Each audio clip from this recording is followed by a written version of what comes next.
Friends, welcome to Rajneet medical education. इस video में हम डिस्कस करेंगे हाइपरनेट्रीमिया या फिर सोडियम एक्सेस को। So let's start the video. So what is हाइपरनेट्रीमिया या फिर सोडियम एक्सेस? सो हाइपर का मीनिंग होता है नॉर्मल वैल्यू से ज्यादा होना या फिर एक्सेस होना। नेट्री का यहाँ पर मतलब है सोडियम एंड ईमिया का मतलब है ब्लड में। सो ब्लड में या फिर हमारे सीरम में सोडियम का लेवल इंक्रीज होना, हाई होना, नॉर्मल से ज्यादा होना, एक्सेस होना इज सोडियम एक्सेस या फिर हाइपरनेट्रीमिया। सो हाइपरनेट्रीमिया का मतलब क्या है कि हमारे ब्लड में, हमारे एक्स्ट्रा सेल्यूलर फ्लूइड में, सीरम में जब सोडियम की कॉन्सेंट्रेशन नॉर्मल से हाई हो जाएगी तो उसको बोलेंगे हाइपरनेट्रीमिया। इसकी डेफिनेशन देख लेते हैं। हाइपरनेट्रीमिया is an electrolyte imbalance. Now हाइपरनेट्रीमिया क्या है? इलेक्ट्रोलाइट इम्बैलेंस की कंडीशन है। इलेक्ट्रोलाइट इम्बैलेंस क्यों है? क्योंकि सोडियम क्या है? सोडियम एक इलेक्ट्रोलाइट है।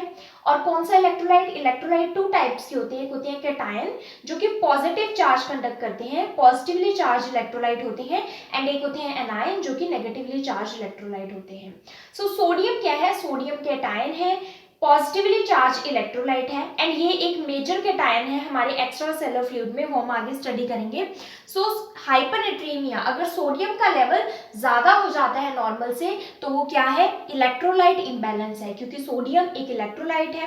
नाउ इलेक्ट्रोलाइट हमें फूड से मिलते हैं, ये नेचुरल मिनरल्स होते हैं। अब ये इलेक्ट्रोलाइट, इनको सॉल्ट्स या फिर आयंस भी कहते हैं, ये हमारी बॉडी में डिफरेंट फंक्शंस परफॉर्म करते हैं। सो ये इलेक्ट्रोलाइट क्या करते हैं? एसिड बेस बैलेंस को मेंटेन करते हैं, फ्लूइड वॉल्यूम को मेंटेन करते हैं, हमारे जो वाइटल ऑर्गन्स हैं उनकी प्रॉपर फंक्शनिंग को मेंटेन करके रखते हैं, नर्व कंडक्शन के लिए, मसल स्ट्रेंथ के लिए इंपॉर्टेंट होते हैं। सो बहुत सारे इंपॉर्टेंट फंक्शन इलेक्ट्रोलाइट हमारी बॉडी में रेगुलेट करते हैं, मेंटेन करते हैं। नाउ सोडियम एक इलेक्ट्रोलाइट है, इसलिए एक इलेक्ट्रोलाइट इम्बैलेंस की कंडीशन है and is indicated by a high level of sodium in the blood. सो हाइपरनेट्रीमिया क्या? जब ब्लड में हाई लेवल होगा किसका? सोडियम का। The normal adult value for sodium is 135 to 145 milliequivalent per litre या फिर मिली मोल पर लीटर। Now सोडियम की जो नॉर्मल वैल्यू होती है वो एडल्ट में वो कितनी होती है?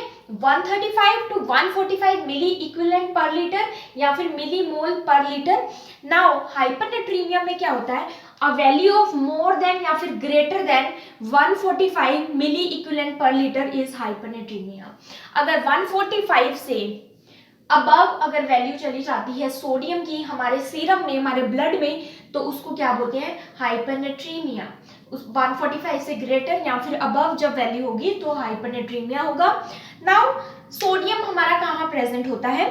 तो हमें पता है कि हमारी बॉडी में सेल्स हैं, हमारी बॉडी सेल से मिलकर बनी है। नाउ सेल्स के अंदर का जो एनवायरनमेंट होता है, उसके अंदर का जो फ्लूइड होता है उसको क्या बोलते हैं? Intracellular fluid, that is ICF। तो सेल के अंदर ये जो फ्लूइड है that is ICF, intracellular fluid. Now sodium की कॉन्सेंट्रेशन जो सेल के अंदर होती है वो कम होती है as compare to extra cellular fluid. Now extra cellular fluid क्या है? जो भी सेल के बाहर ये स्पेस प्रेजेंट है इसको बोलते हैं इंटरस्टिशियल स्पेस। ये इंटरस्टिशियल स्पेस एंड जो भी ब्लड वेसल्स के अंदर फ्लूइड फ्लो कर रहा है या फिर ब्लड वेसल्स के अंदर का जो स्पेस है उसको बोलते हैं इंट्रावस्कुलर स्पेस। सो ये ब्लड वेसल्स और ब्लड वेसल्स के अंदर जो फ्लूइड फ्लो कर रहा है that is intravascular fluid. So ये टू टाइप्स के जो फ्लूइड है, फर्स्ट इज ये वाला फ्लूइड जो सेल के बाहर है, सेल के बाहर जो स्पेस प्रेजेंट है इंटरस्टिशियल स्पेस, उसमें ये जो फ्लूइड फ्लो कर रहा है that is interstitial fluid.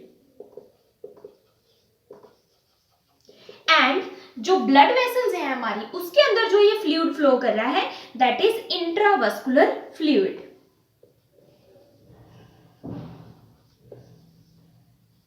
So ये फ्लूइड जो कि इंटरस्टिशियल फ्लूइड है और जो इंट्रावस्कुलर फ्लूइड है ये दोनों क्या कहलाते हैं? Extra cellular fluid, ECF। Extra means cell के बाहर, एक्स्ट्रा सेलुलर फ्लूइड, और सेल के इनसाइड मींस इंट्रासेल्युलर फ्लूइड। अब सोडियम की कॉन्सेंट्रेशन मैंने बताया कि सेल के इनसाइड कम होती है as compare to outside. So जो एक्स्ट्रा सेलुलर फ्लूइड है वहां पर जो सोडियम की कॉन्सेंट्रेशन होती है वो कितनी होती है नॉर्मली? जो अभी हमने स्टडी किया है that is 135 to 145 milliequivalent per litre normal adult में इसकी वैल्यू होती है सोडियम की एक्स्ट्रा सेलुलर फ्लूइड में, और विद इन द सेल के अंदर इंट्रासेलुलर फ्लूइड में इससे बहुत कम होती है। कितनी होती है? 15 to 20 milliequivalent per litre. It means हमारा एक्स्ट्रा सेलुलर फ्लूइड में सोडियम की कॉन्सेंट्रेशन बहुत ज्यादा है। कितनी है? 135 to 145, और ये क्या है? सोडियम एक कैटायन है, पॉजिटिवली चार्ज इलेक्ट्रोलाइट है, इसलिए एक्स्ट्रा सेलुलर फ्लूइड में हमारा मेजर कैटायन कौन सा है? सोडियम। अब क्या होता है कि हाइपरनेट्रीमिया में सोडियम की कॉन्सेंट्रेशन जो कि एक्स्ट्रा सेलुलर फ्लूइड में 135 to 145 milliequivalent per litre रहती है, और सेल के अंदर जो मेजर कैटायन है वो क्या है? हमारा पोटेशियम। सो पोटेशियम की जो नॉर्मल कॉन्सेंट्रेशन रहती है सेल के अंदर वो रहती है 150 to 155 milliequivalent per litre. Now ये एक बैलेंस बना हुआ है कि सेल के बाहर सोडियम की कॉन्सेंट्रेशन ज्यादा है एंड सेल के अंदर पोटेशियम की है, जिसकी वजह से वाटर जो है हमारा एक फ्लूइड बैलेंस में रहता है। एक जो फ्लूइड वॉल्यूम है वो एक बैलेंस में बना हुआ है, ना तो सेल के बाहर बहुत ज्यादा है ना तो सेल के अंदर बहुत ज्यादा है, तो एक वाटर बैलेंस बना हुआ है। क्योंकि हमें पता है कि वाटर क्या है? ऑस्मोसिस प्रोसेस के थ्रू मूव करता है, फ्रीली मूव करता है हमारा वाटर, दैट इज H2O। तो वाटर हमारा ऑस्मोसिस के थ्रू मूव करता है, lower concentration to higher concentration, that is osmosis. अगर सोडियम का लेवल एक्स्ट्रा सेलुलर फ्लूइड में हाई हो जाता है, जैसे कि हाइपरनेट्रीमिया में होता है, तो क्या होगा कि सोडियम बाहर ज्यादा हो गया, एक्स्ट्रा सेलुलर फ्लूइड में ज्यादा हो गया, जिसकी वजह से सोल्यूट ज्यादा हो गए, बाहर सोडियम ज्यादा हो गया, और कॉन्सेंट्रेशन सोडियम की एक्स्ट्रा सेलुलर फ्लूइड में हाई हो गई।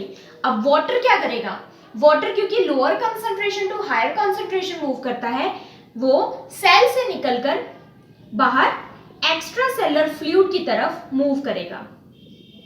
इट मीन्स फ्लूइड शिफ्ट होगा इंट्रासेलुलर फ्लूइड से, जहां पर लोअर कंसंट्रेशन है, टू हायर कंसंट्रेशन किसकी तरफ? एक्स्ट्रा सेलुलर फ्लूइड की तरफ, क्योंकि एक्स्ट्रा सेलुलर फ्लूइड में सोडियम की कॉन्सेंट्रेशन हाई हो गई है, तो हमारा water lower to higher shift करेगा। वाटर सेल से निकलकर हमारा स्पेसेस जो एक्स्ट्रा सेलुलर स्पेसेस है वहां मूव करेगा, इंटरस्टिशियल स्पेसेस में और ब्लड वेसल्स में, जिसकी वजह से जो हमारा सेल है उसका साइज क्या होगा? श्रिंक हो जाएगा। सो वन थिंग ये है कि सेल श्रिंक होगा, वाटर शिफ्ट होगा towards the extra cellular spaces, intercellular spaces से निकलकर।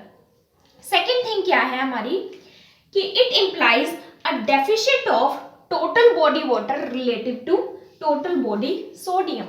अब हाइपरनेट्रीमिया मीन सोडियम की कॉन्सेंट्रेशन हाई क्यों हो जाती है हमारी बॉडी में? तो इसका सीधा सा मतलब क्या है कि हमारी बॉडी में, हमारे एक्स्ट्रा सेलुलर स्पेसेस में, या फिर किसी भी रीजन की वजह से हमारी बॉडी स्पेसेस में वाटर की कॉन्सेंट्रेशन कम हो जाती है, जिसकी वजह से सोडियम की कॉन्सेंट्रेशन हाई हो जाती है। ये कैसे? ये इस तरह से, सपोज ये एक जार है और इस जार में वाटर है, सपोज ये नॉर्मल लेवल वाटर है। अब इसमें हमारा सोडियम है, सपोज ये सोडियम है। अब ये क्या है? नॉर्मल सोडियम है एंड नॉर्मल वाटर है। सो ये नॉर्मल लेवल है, एक फ्लूइड एंड इलेक्ट्रोलाइट बैलेंस बना हुआ है। अब सोडियम की कॉन्सेंट्रेशन नॉर्मल है इस वाटर में, सीरम में सोडियम की कॉन्सेंट्रेशन नॉर्मल है। अगर मैं इस वाटर को कम कर दूं, सपोज वाटर सिर्फ इतना रह गया, तो अगर वाटर कम हो गया लेकिन सोडियम उतना ही है बॉडी में, तो क्या होगा? सोडियम की कॉन्सेंट्रेशन हाई हो जाएगी उस वाटर में।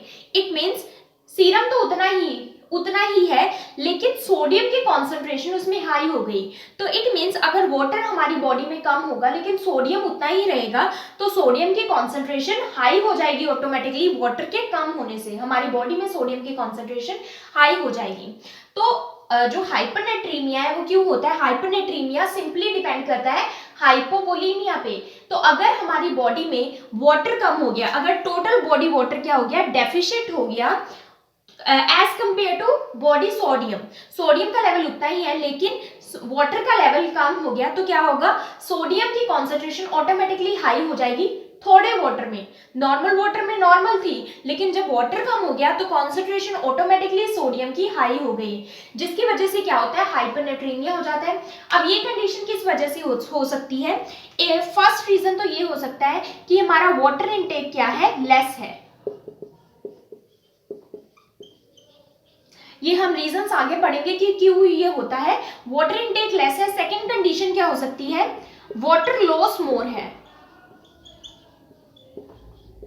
अगर हमारी बॉडी से वाटर लॉस ज्यादा हो रहा है लेकिन वाटर इनटेक कम है, तो क्या होगा, वाटर हमारी बॉडी से कम हो जाएगा और सोडियम की कॉन्सेंट्रेशन उतनी ही रहेगी और क्या हो जाएगा, sodium excess, that is hypernatraemia. Now हम फर्दर डिस्कस करेंगे कि ये कंडीशंस क्यों होती हैं।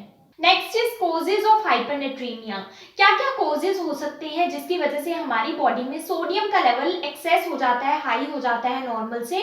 सो बेसिकली 3 कंडीशंस हो सकती है जिसकी वजह से सोडियम हमारी बॉडी में हाई होता है। फर्स्ट, अगर हमारी बॉडी से वाटर लॉस ज्यादा हो रहा है, किसी रीजन की वजह से हमारी बॉडी से वाटर लॉस हो रहा है, तो क्या होगा कि सोडियम की कॉन्सेंट्रेशन हमारी बॉडी में इंक्रीज हो जाएगी, फर्स्ट रीजन। सेकेंड कंडीशन में क्या हो सकता है कि वाटर इनटेक कम है, हम पानी कम ले रहे हैं, जिसकी वजह से सोडियम की कंसेंट्रेशन हमारी बॉडी में इंक्रीज हो रही है। थर्ड रीजन क्या हो सकता है, हम प्योरली एक्सेसिव सोडियम कंज्यूम कर रहे हैं, सोडियम हम ज्यादा ले रहे हैं डाइट में, या फिर किसी रीजन की वजह से सोडियम हम एक्सेसिवली कंज्यूम कर रहे हैं, सोडियम इनटेक हाई है, तब भी हाइपरनेट्रीमिया हो सकता है। सो हम 3 कंडीशंस पढ़ेंगे। First is hypovolaemic hypernatraemia. So hypovolaemic hypernatraemia में क्या होता है, total body water and sodium, दोनों बॉडी वाटर एंड सोडियम भी डिक्रीज होते हैं, but a relatively greater decrease in total body water, that is TBW।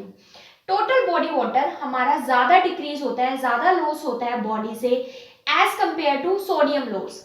So sodium भी थोड़ा सा डिक्रीज होता है हमारी बॉडी में, उसका कंटेंट भी लॉस होता है बॉडी से, लेकिन जो वाटर है वो सोडियम से भी ज्यादा लॉस हो रहा है हमारी बॉडी से, जिसकी वजह से सोडियम की कॉन्सेंट्रेशन हमारी बॉडी में इंक्रीज होगी एंड इसको बोलते हैं हाइपोवोलेमिक हाइपरनेट्रीमिया। अब ये क्यों क्यों हो सकता है? First condition, dehydration. So dehydration क्यों हुई, लाइक एक्सेसिव डायरिया। अगर हमें एक्सेसिव डायरिया है तो हमारी बॉडी से वाटर लॉस ज्यादा होगा एज कंपेयर टू सोडियम का लॉस। सो वाटर लॉस ज्यादा हो रहा है। वॉमिटिंग, एक्सेसिव वॉमिटिंग की वजह से वाटर लॉस हो रहा है बॉडी से ज्यादा। हाई फीवर की वजह से एक्सेसिव स्वेटिंग हो सकती है, वाटर लॉस होता है हमारी बॉडी से। बर्न्स में वाटर लॉस होता है। एक्सेसिव स्वेटिंग अगर हो रही है, सपोज एथलीट्स होते हैं जो एक्सरसाइज करते हैं, उनमें एक्सेसिवली स्वेटिंग होती है, जिसकी वजह से वाटर लॉस हो सकता है बॉडी से। रीनल डिसीज, कोई रीनल डिसीज है जिसकी वजह से वाटर रीअब्जॉर्प्शन नहीं हो पा रही एंड पॉलीयूरिया हो रहा है, यूरिनेशन ज्यादा हो रही है। Then loop diuretics. Now diuretics क्या करते हैं, हमारे यूरिन आउटपुट को इंक्रीज कर देते हैं। सो लूप डायूरेटिक्स या कोई और डायूरेटिक्स की वजह से हमारा जो यूरिन आउटपुट है वो ज्यादा हो गया है, पॉलीयूरिया हो गया है, जिसकी वजह से वाटर हमारी बॉडी से लॉस हो रहा है एंड सोडियम की कॉन्सेंट्रेशन हमारी बॉडी में इंक्रीज हो जाती है। सो कुछ मेडिकेशंस जैसे कि डायूरेटिक्स की वजह से वाटर लॉस होता है बॉडी से।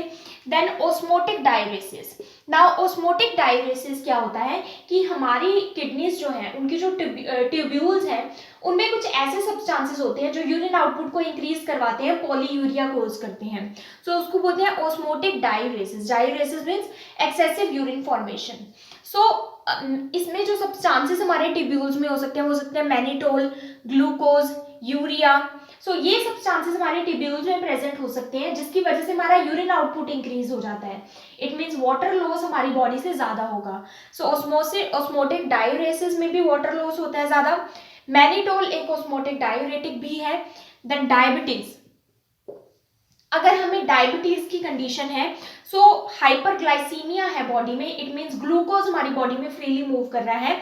ग्लूकोज क्या करता है, ऑस्मोटिक डायूरेसिस करता है, पॉलीयूरिया कोज करता है, एक्सेसिव यूरिनेशन को कोज करता है, जिसकी वजह से डायबिटीज में भी वाटर लॉस होता है एंड हमारी बॉडी में हाइपरनेट्रीमिया हो सकता है। नाउ सेकंड जो कंडीशन है वो है यूवोलेमिक हाइपरनेट्रीमिया।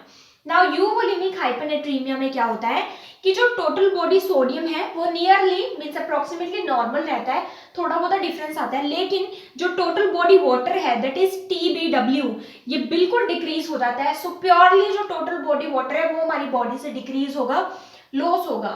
अब ये क्यों हो सकता है, सो कंडीशंस है टेकिपनिया, अगर हम फास्ट ब्रीदिंग कर रहे हैं, हमारा रेस्पिरेटरी रेट इंक्रीज है तो वाटर कंप्लीटली लॉस होता है बॉडी से।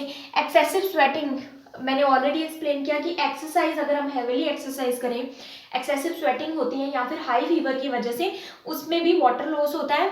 Then fever, again high fever की वजह से। डायबिटीज इंसिपिडस, डायबिटीज इंसिपिडस एक इंपॉर्टेंट कंडीशन है, इसमें हाइपरनेट्रीमिया होता है, सोडियम का लेवल इंक्रीज हो जाता है बॉडी में। डायबिटीज इंसिपिडस क्या होता है, इसमें एक हार्मोन होता है एंटी डायरेटिक हार्मोन या फिर vasopressin. So anti diuretic hormone का रिलीज कम हो जाता है या फिर वो रिलीज नहीं हो पाता, एंड अगर रिलीज भी हो रहा है तो हमारी बॉडी उसके लिए रिस्पॉन्ड नहीं करती। सो डायबिटीज इंसिपिडस में एंटी डायरेटिक हार्मोन का रिलीज ना होना या फिर बॉडी का उसके लिए रिस्पॉन्स ना करना। सो एंटी डायरेटिक नेम से ही क्लियर है, diuretic means excessive urine, anti means उसके अगेंस्ट वर्क करना। तो एंटी डायरेटिक हार्मोन हमारी यूरिन आउटपुट को कंट्रोल करता है, यूरिन आउटपुट को रेगुलेट करता है। तो डायबिटीज इंसिपिडस में एडीएच रिलीज नहीं होगा, एंटी डायरेटिक हार्मोन रिलीज नहीं होगा, जिसकी वजह से पॉलीयूरिया होगा। पॉलीयूरिया मीन्स ज्यादा यूरिनेशन होगी एंड प्योरली हमारी बॉडी से वाटर लॉस होगा।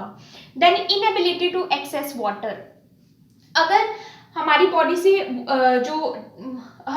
से जो वाटर है वो क्यों डिक्रीज हो रहा है, अगर इनएबिलिटी टू असेस वाटर, अगर हम वाटर इनटेक नहीं ले रहे तो भी हमारी बॉडी में क्या होगा कि वाटर डिक्रीज होगा, टोटल बॉडी वाटर डिक्रीज होगा। सो ये किन किन कंडीशन में हो सकता है कि हम वाटर इनटेक नहीं कर पा रहे।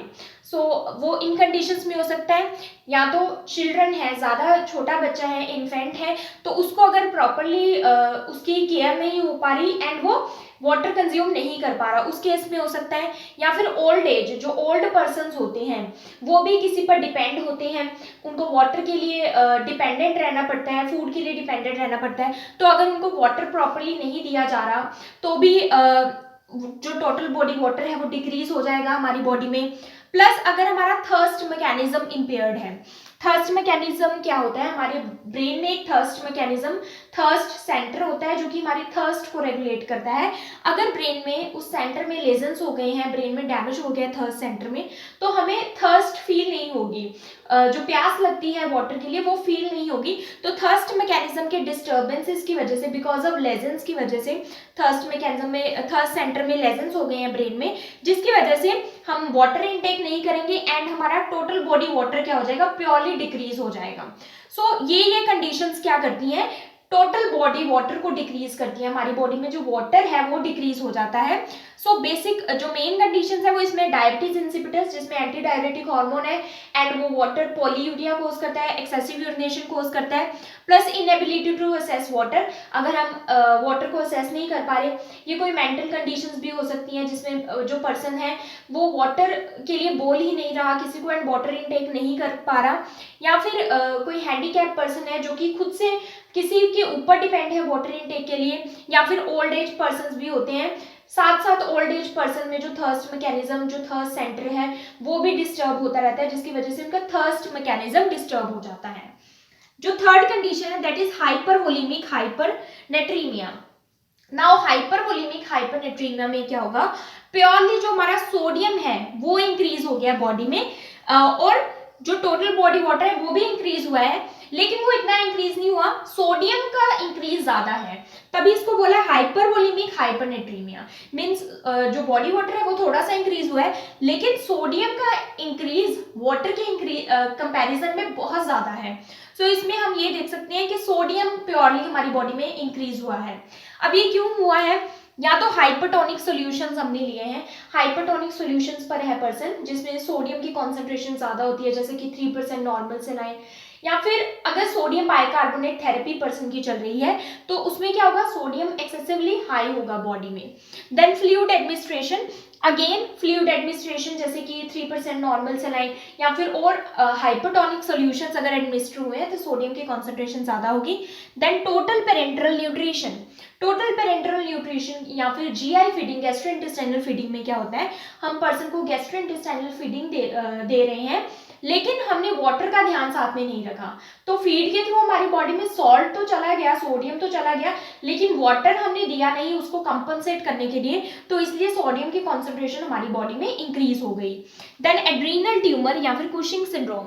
सो इन कंडीशंस में क्या होता है कि हमारे जो मिनरलोकॉर्टिकॉइड्स हैं, कॉर्टिकोस्टेरॉइड्स हैं, जैसे कि हमारे कोर्टिसोल या फिर एल्डोस्टेरोन, ये हमारी बॉडी में एक्सेस हो जाते हैं। सो कोर्टिसोल और एल्डोस्टेरोन क्या करते हैं, ये हार्मोन्स हैं, ये क्या करेंगे, हमारी बॉडी में सोडियम की रीएब्जॉर्प्शन को इंक्रीज करते हैं।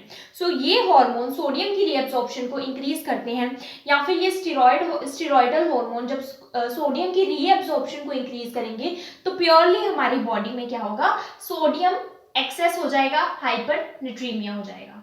Next is sign and symptoms और clinical manifestations of hypernatremia. So sodium जब हमारी बॉडी में एक्सेस हो जाता है, एक्स्ट्रा सेलुलर फ्लूइड में उसका लेवल ज़्यादा हो जाता है, तो ये क्यों होता है, हमने पढ़ा है कि या तो हमारी बॉडी में वॉल्यूम कम है, फ्लूइड वॉल्यूम कम है, वाटर कम है हमारी बॉडी में, वाटर इनटेक कम है, या वाटर लॉस ज़्यादा है। सो सिम्टम उस पर दिखाई देंगे कि वाटर हमारी बॉडी में कम है। सेकेंड थिंग कि सेल से जो वाटर है इंट्रासेलुलर फ्लूइड से शिफ्ट होकर कहाँ चला गया है, एक्स्ट्रा सेलुलर फ्लूइड में। सो सेल से वाटर निकलकर कहाँ शिफ्ट हो गया है, एक्स्ट्रा सेलुलर फ्लूइड में। सो सेल श्रिंकेज हो गई है। सो उसके बेसिस पर भी साइन एंड सिम्टम्स देखने को मिलेंगे। सो फर्स्ट सिम्टम है थर्स्ट। सो वेरी इंपॉर्टेंट जो सिम्टम है वो है थर्स्ट। दैट इज अगर हाइपरनेट्रीमिया हुआ है, सोडियम एक्सेस है बॉडी में, so first symptom that is ये है थर्स्ट, क्योंकि हमारी बॉडी में वाटर का लॉस हो रहा है, वाटर इनटेक कम है या फिर वाटर एक्सेसिवली लॉस हो रहा है हमारी बॉडी से, तो थर्स्ट देखने को मिलेगी, प्यास लगेगी ज़्यादा। और जिन पर्सन्स में थर्स्ट मैकेनिज्म इम्पेयर्ड हो गया है, उनको थर्स्ट नहीं लग रही, लेकिन हाइपरनेट्रीमिया पर्सन को है, तो इसका मतलब है कि उनका जो ब्रेन में थर्स्ट मैकेनिज्म सेंटर है उसमें कोई डैमेज है, वहाँ पर लेजन्स है, या फिर अगर पर्सन को थर्स्ट लगती है तो अगर वो इतना कैपेबल नहीं है, इम्पेयर्ड है कि वो खुद से बता नहीं सकता, जैसे कि अगर कॉन्शियस अनकॉन्शियस पेशेंट है या फिर बहुत ज़्यादा ओल्ड एज पर्सन है जो कि बता नहीं पा रहा कि उसको थर्स्ट लगी है, तो ये कंडीशंस हो सकती हैं। देन सेकंड आता है एजिटेशन। पर्सन बहुत ज़्यादा एजिटेटेड हो जाएगा, चिड़चिड़ा हो जाएगा, रेस्टलेस हो जाएगा। ये क्यों हो रहा है, क्योंकि सेल श्रिंकेज हो रही है, हमारे ब्रेन पर भी इसका इफेक्ट देखने को मिल रहा है। देन है ब्रेन में जो और सिम्टम्स देखने को मिलेंगे नर्वस सिस्टम में, वो है कन्फ्यूजन, क्योंकि ब्रेन सेल्स क्या हो रहे हैं, श्रिंक हो रहे हैं, उनका जो फ्लूइड है सेल के अंदर का वो शिफ्ट हो रहा है एक्स्ट्रा सेलुलर फ्लूइड में, श्रिंकेज की वजह से यही सिम्टम्स देखने को मिलेंगे ब्रेन में, जैसे कि कंफ्यूजन। और प्लस सोडियम हमारा क्या करता है, नर्व्स को कंट्रोल करता है, नर्व्स को स्ट्रेंथ प्रोवाइड करता है। सो नर्व्स की कोऑर्डिनेशन के लिए हमारे मसल की कोऑर्डिनेशन भी नहीं हो पा रही, उसकी वजह से भी ये सिम्टम्स देखने को मिलेंगे, जैसे कि agitation, restlessness, confusion, hyper reflexia, हमारे रिफ्लेक्सेस ज़्यादा हाइपर हो जाएंगे, अगेन कंफ्यूजन, सीजर्स। अब जो सीवियर केसेस हैं उनमें क्या होगा, सीजर्स देखने को मिलेंगे, इवन कोमा में भी पर्सन जा सकता है और ज़्यादा सीवियर में पर्सन की डेथ भी हो सकती है। देन आता है सब कॉर्टिकल और सब एरेकनॉइड हेमरेज। अब हमारे सब कॉर्टिकल रीजन या फिर सब एरेकनॉइड जो रीजन है ब्रेन में, वहाँ पर हेमरेज भी हो सकती है, इंटरनल ब्लीडिंग भी हो सकती है because of cell shrinkage which can lead to death. Then आता है nausea, vomiting, excessive sweating. So ये हमें तब देखने को मिलेगा जब हमारा लॉस जो है, वाटर लॉस, नोजिया, वॉमिटिंग या फिर एक्सेसिव स्वेटिंग की वजह से हो रहा है, तो ये साइन एंड सिम्टम्स देखने को मिलेंगे कि पर्सन को वॉमिटिंग होगी, एक्सेसिव स्वेटिंग भी हो सकती है, एक्सेसिव डायरिया हो सकता है। देन वेट लॉस होगा, क्योंकि पर्सन में अगर वाटर लॉस है, वाटर इनटेक कम है और वाटर लॉस ज़्यादा है, तो पर्सन का वेट जो है ऑटोमेटिकली लॉस होगा। देन जनरलाइज वीकनेस, और पर्सन को वीकनेस फील होगी। देन पिटिंग एडिमा क्यों, क्योंकि सेल से जो फ्लूइड है, सेल से फ्लूइड कहाँ शिफ्ट हो रहा है, हमारे एक्स्ट्रा सेलुलर स्पेसेस में। सो एक्स्ट्रा सेलुलर स्पेसेस में जब फ्लूइड शिफ्ट होगा बिकॉज ऑफ ऑस्मोसिस, जो कि मैंने ऑलरेडी एक्सप्लेन किया है, तो क्या होगा, एडिमा, पिटिंग एडिमा होगा, हमारे जो स्किन है वहाँ पर एडिमा हो जाएगा, पल्मनरी एडिमा हो जाएगा, जो फ्लूइड है वो हमारे लंग्स में भी शिफ्ट हो सकता है। सो ये एडिमा देखने को मिलेंगे, क्योंकि हमारा जो फ्लूइड है वो सेल से बाहर शिफ्ट हुआ है, सेल श्रिंक हो गया है और स्पेसेस जो एक्स्ट्रा सेलुलर स्पेसेस है वहाँ पर फ्लूइड शिफ्ट हो गया है। Next is diagnostic evaluations. So हम कैसे डायग्नोज करेंगे कि पर्सन को हाइपरनेट्रीमिया है। सो फर्स्ट इसमें आता है, जो फर्स्ट स्टेप होता है किसी भी डायग्नोस्टिक इवेल्युएशन का, वो होता है medical history and physical examination. So medical history में हम पेशेंट से उसकी एज पूछेंगे, क्योंकि एज हम इसमें कंसीडर करेंगे, ओल्ड एज है या इन्फेंट है या चिल्ड्रन है, सो वो कंसीडर करेंगे। देन हम उससे उसकी मेडिकल हिस्ट्री में पूछेंगे कि कोई क्रॉनिक कंडीशन तो नहीं है उसको, chronic disease condition long term से, जैसे कि डायबिटीज़, तो डायबिटीज़ इसमें इंपॉर्टेंट है, ध्यान रखना। डायबिटीज़ इंसिपिडस तो नहीं है, एल्डोस्टेरोनिज्म तो नहीं है, कुशिंग सिंड्रोम तो नहीं है पर्सन को, या फिर कॉर्टिकोस्टेरॉइड्स का यूज़ तो नहीं कर रहा पर्सन, डायूरेटिक्स तो पर तो नहीं है पर्सन, हाइपरटेंसिव मेडिकेशंस पर तो नहीं है पर्सन। सो इन चीज़ों का ध्यान रखेंगे। Then physical examination, head to toe हम फिजिकल एग्जामिनेशन परफॉर्म करेंगे, साइन एंड सिम्टम्स देखेंगे उसमें पर्सन का, स्किन टर्गर देखेंगे, एंड जो भी साइन एंड सिम्टम्स रिलेटेड है हाइपरनेट्रीमिया से। देन स्पेसिफिक टेस्ट क्या है, अब पर्सन खुद भी बता सकता है कि उसको ये साइन एंड सिम्टम शो हो रहे हैं जो कि हाइपरनेट्रीमिया से रिलेटेड होंगे। नाउ स्पेसिफिक टेस्ट आता है सीरम सोडियम लेवल। अब हम ब्लड में सोडियम का लेवल टेस्ट करेंगे। सो सीरम सोडियम से मतलब है कि ब्लड में सोडियम का लेवल कितना है, तो नॉर्मल कितना होता है 135 टू 145, अगर greater than 145 milliequivalent per litre या फिर मिली मोल पर लीटर है, इट मीन्स उसको हाइपरनेट्रीमिया है। सो स्पेसिफिक टेस्ट जो मेन टेस्ट है डायग्नोज करने के लिए हाइपरनेट्रीमिया को, वो है सीरम सोडियम। देन हमारा आता है यूरिन सोडियम। अब अगर हमारी बॉडी में सोडियम का लेवल इंक्रीज है और सोडियम एक्सक्रीट आउट नहीं हो पा रहा बॉडी से, सो यूरिन में सोडियम का लेवल डिक्रीज होगा, और डिक्रीज कितना होगा, लेस देन 40 मिली इक्विवेलेंट पर लीटर पर 24 आवर। सो पर 24 आवर में, पूरे एक दिन में अगर 40 मिली इक्विवेलेंट पर लीटर से कम है यूरिन में सोडियम, तो इट मीन्स उसको हाइपरनेट्रीमिया है। देन हाई सीरम ऑस्मोलैलिटी, सो क्योंकि सोडियम हमारा ब्लड में ही है तो सोडियम जो ऑस्मोलैलिटी है सीरम में वो इंक्रीज हो जाएगी। Then increase urine specific gravity, urine की जो स्पेसिफिक ग्रेविटी है वो इंक्रीज रहेगी हाइपरनेट्रीमिया में। नेक्स्ट इज मैनेजमेंट और ट्रीटमेंट ऑफ हाइपरनेट्रीमिया। अगर हमारी बॉडी में सोडियम एक्सेस हो गया है तो हम उसका ट्रीटमेंट कैसे करेंगे, डॉक्टर क्या क्या ट्रीटमेंट फॉलो करेगा उस सोडियम लेवल को नॉर्मल लाने में। सो इसमें कुछ गोल्स हैं हमें ध्यान में रखने हैं। फर्स्ट है हमें साइन एंड सिम्टम्स ध्यान में रखनी है कि पेशेंट को क्या क्या साइन एंड सिम्टम्स आ रहे हैं। सेकेंड थिंग, जो फ्लूइड हमारी बॉडी में कम हो गया है, वाटर कम हो गया है, उसको दोबारा से हमने रिप्लेस करना है, वाटर लेवल को इंक्रीज करना है। देन जो हाइपरटोनिसिटी हो गई है, सोडियम का लेवल एक्सेस हो गया है, उसको दोबारा से नॉर्मल लाना है। अगर वाटर की वजह से सोडियम एक्सेस नहीं हो रहा, किसी और कंडीशन की वजह से सोडियम एक्सेस हो रहा है बॉडी में, तो हमने सोडियम को डाउन लाना है। कोई अंडरलाइन डिसीज कंडीशन है तो उसको ट्रीट करना है। नाउ ट्रीटमेंट का गोल ये है कि हमने धीरे धीरे जो सोडियम एक्सेस हुआ है उसको धीरे धीरे नॉर्मल पर लेकर आना है। अगर हम सडनली उसको नॉर्मल पर लेकर आते हैं तो ब्रेन में डैमेज हो सकता है, क्योंकि ब्रेन अब हाइपरनेट्रीमिया that is high sodium level से अडेप्ट हो चुका है। तो अगर हम सडनली ड्रॉप करते हैं तो ब्रेन के सेल में दोबारा वापस से फ्लूइड शिफ्ट हो जाता है, क्योंकि जो फ्लूइड आउट हो गया था वो सडनली देन इनसाइड शिफ्ट होगा सेल में, जिसकी वजह से एडिमा हो सकता है, रप्चर हो सकते हैं cells, and permanent brain damage हो सकता है। सो गोल ये रहेगा कि स्लोली स्लोली हम नॉर्मल लेवल पर सोडियम को लेकर आए। सो फर्स्ट जो हम ट्रीटमेंट फॉलो करेंगे वो है रिप्लेसिंग वाटर। अगर वाटर लॉस की वजह से बॉडी में सोडियम का लेवल हाई हुआ है तो हम वाटर को रिप्लेस करेंगे, फ्लूइड हम एडमिनिस्टर करेंगे पेशेंट में। अगर पेशेंट कॉन्शियस है और माइल्ड हाइपरनेट्रीमिया है तो ओरली फ्लूइड देंगे, ओरली से पेशेंट रिकवर हो जाएगा। अगर पेशेंट इतना कैपेबल नहीं है, जैसे कि अगर उसको रिकरेंट वॉमिटिंग हो रही है, नोजिया हो रहा है, या फिर कोई और कंडीशन है जैसे कि ज़्यादा ओल्ड एज है या कोई और अदर कंडीशन है जिसमें वो ओरली टॉलरेट नहीं कर पा रहा फ्लूइड, जैसे कि अनकॉन्शियस पेशेंट है, देन हम उसको आईवी फ्लूइड देंगे इंट्रावेनसली। नाउ इंट्रावेनसली जो हम फ्लूइड देंगे सिर्फ वाटर नहीं देंगे, बिल्कुल थोड़ा अमाउंट में साथ में सोडियम भी देंगे, क्योंकि जस्ट वाटर हमारी बॉडी टॉलरेट नहीं कर पाएगी हाइपरनेट्रीमिया में। सो साथ में हमको बहुत थोड़ा अमाउंट सोडियम का भी देना होगा, जैसे कि 0.45% नॉर्मल सेलाइन या फिर 0.9% प्लस 5% डेक्स्ट्रोज का कॉम्बिनेशन हम दे सकते हैं। नाउ सेकेंड जो ट्रीटमेंट है वो है डायूरेटिक्स। इन सम केसेस जब सोडियम एक्सेस जो है वो किसी और कंडीशन की वजह से हो रहा है, या फिर सम केसेस में हमें सोडियम को बाहर रिमूव करना होता है बॉडी से इन अ कंट्रोल्ड मैनर, तो बहुत कंट्रोल्ड मैनर में डायूरेटिक्स भी प्रिस्क्राइब किए जाते हैं सोडियम को एक्सक्रीट करने के लिए, to get rid of the excess sodium then जो डायूरेटिक्स डॉक्टर प्रिस्क्राइब कर सकते हैं वो थायजाइड या फिर लूप डायूरेटिक्स डॉक्टर प्रिस्क्राइब कर सकते हैं।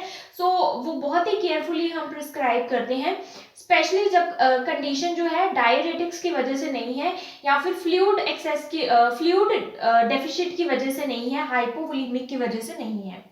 देन आता है लो सोडियम डाइट।